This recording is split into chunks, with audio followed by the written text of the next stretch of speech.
So we want to look at what the difference between a recovery coach and a 12 steps. Blooper.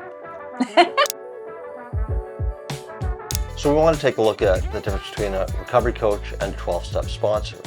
And I, like, without question, this, sparks the most animated discussion in our classes of anything, really, wouldn't you say? Yeah, yeah. And you know what? There's people, I think, in this country that really think that, well, I'm in recovery and, people are always asking me to sponsor them. So I think I could be a recovery coach. And they will actually hang a shingle and do that. But but there are some differences, right? That, to be fair, that there are some differences between a recovery coach. I want to say that, the first time I'd never heard of a recovery coach. And in 2018, an addictions medicine doctor came up to me and said, "Have you ever heard of a recovery coach?" And I'd been 27 years in abstinence-based recovery at the time. And I thought, what is this, somebody monetize their sponsorship?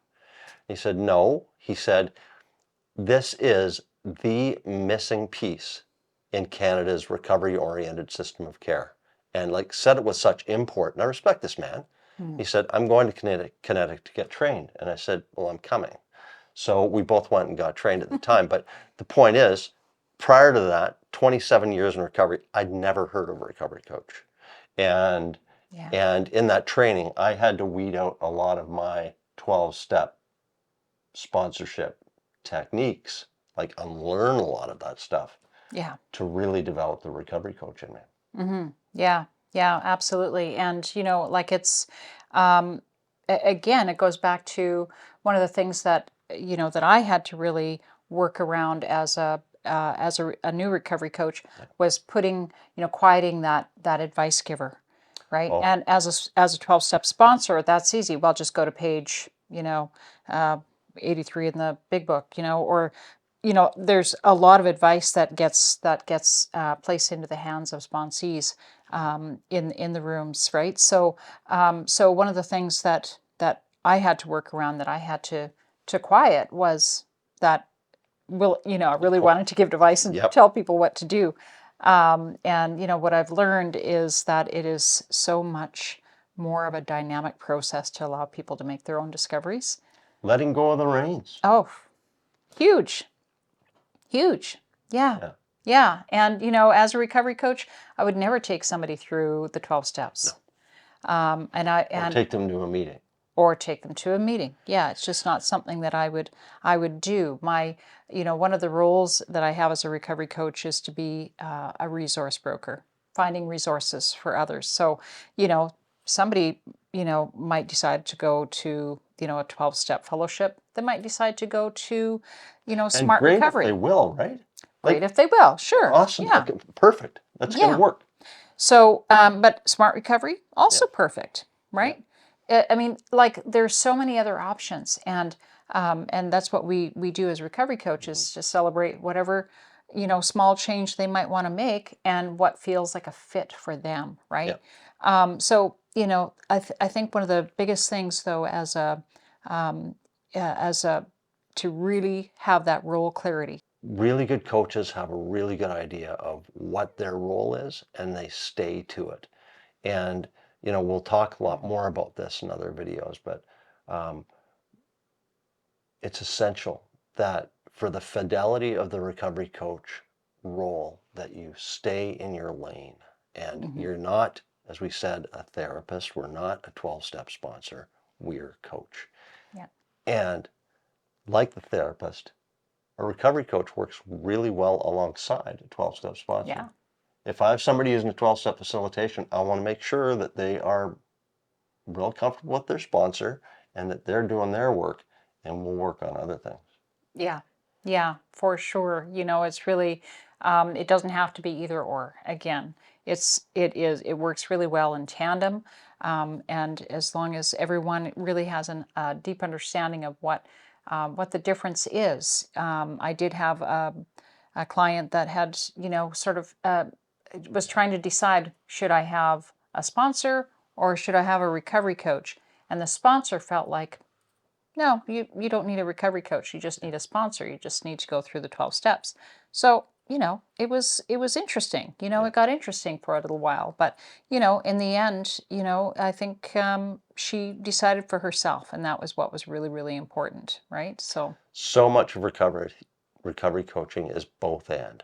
It's not either or. It's both and. Yeah, And we talk about some of the approaches generally with regards to addiction recovery, be it harm reduction or whatever. Yeah, it's both and. Like, yeah, and a good recovery coach sees, a good well-trained recovery coach sees that both and in just about everything. Yeah, we can do that, and we can do this.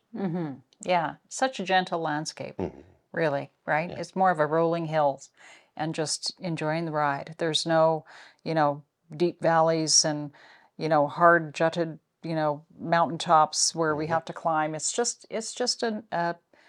rolling hills, right? Yeah. And that's the approach that we like to keep, is just, hey, okay, that's where we're going next. Let's do Okay, this. let's do it. Yeah. Yeah. No matter what it feels like, a lot of times, like I've had people, one of my first clients was, I just want to use heroin socially. And like every cell in my body wanted to explode and say, there's no way. But then I went, hold on, it's like summon the recovery coach here, Kev. So I said, okay, well, let's give that a try. But first of all, let's keep you alive. Let's make you safe.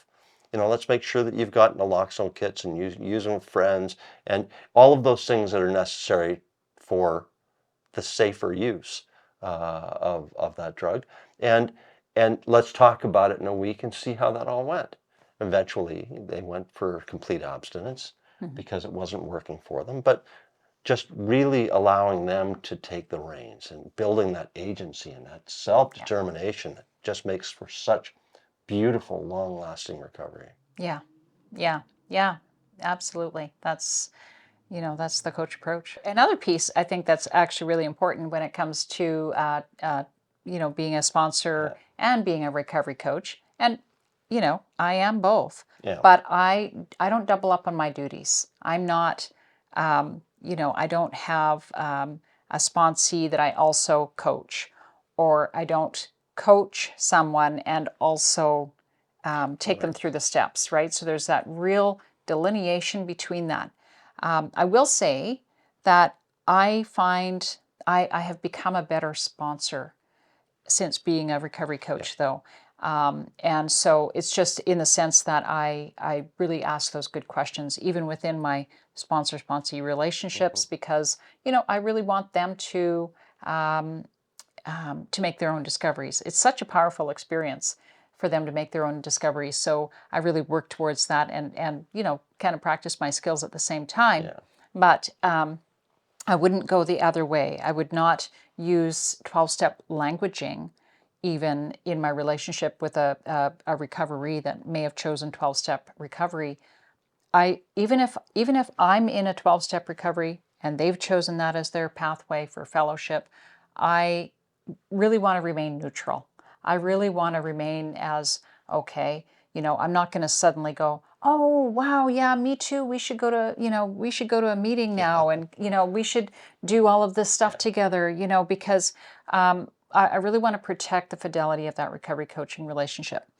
One of the things, I would also say that, yeah, I also feel like when people come in to our training or in 12-step facilitation, I feel guarded for their recovery. And to a certain extent, people who are 12-step recovery and become a recovery coach, there's assumption in the greater rooms that they're looking for evidence that you've just monetized your sponsorship, which could isolate you which would be counter to your own recovery. And last thing I ever want to do is provide any sort of inkling or notion that I have monetized my sponsorship. I sponsor a bunch of people as well, and I would never, I would never take a recovery and bring them into yeah, just and turn them into no a paying client or for my own something. Yeah, protection. no, Just no.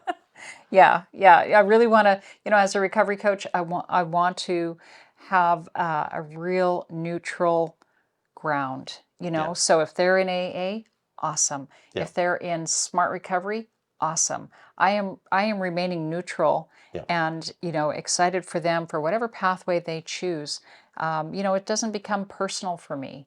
where in the sense that yay or oh okay, And like at the same time, what we do is we protect the purity of that recovery coach approach. mhm, That that we're not doing anything else here but being a coach. That's it. yeah, There's a yeah, lot to it. I don't want to oversimplify it, but really we're remaining a coach. yes, yeah, yeah, and really keeping that that separation between what their Yeah. approach is, what their decisions are, whatever works for them. That's great Working for for them. us. That's Yeah. working for us, Yeah. right? So yeah, it's really important to keep that neutral ground and just be that support, Yeah. right? So that initial consultation, that first time somebody's garnered up the courage to make a phone call to a total stranger and say, I heard you're a recovery coach. What is that like? And you know what? Right there, right at that very moment, I'm going to meet them exactly as they are. I want to establish that relationship. I want to establish myself as someone that is trustworthy, that is non-judgmental, that has compassion, that is going to meet them exactly as they are. And it starts right there, right? That is the seed of that relationship, and we'll go on through that first 30-minute session or 40-minute session, whatever it takes, honestly, and just really find out if this is a good fit. Are we gonna be able to work with one another? And I love that. It's just really getting to know someone in a deeper way and finding out, where are you at right now? How can I help?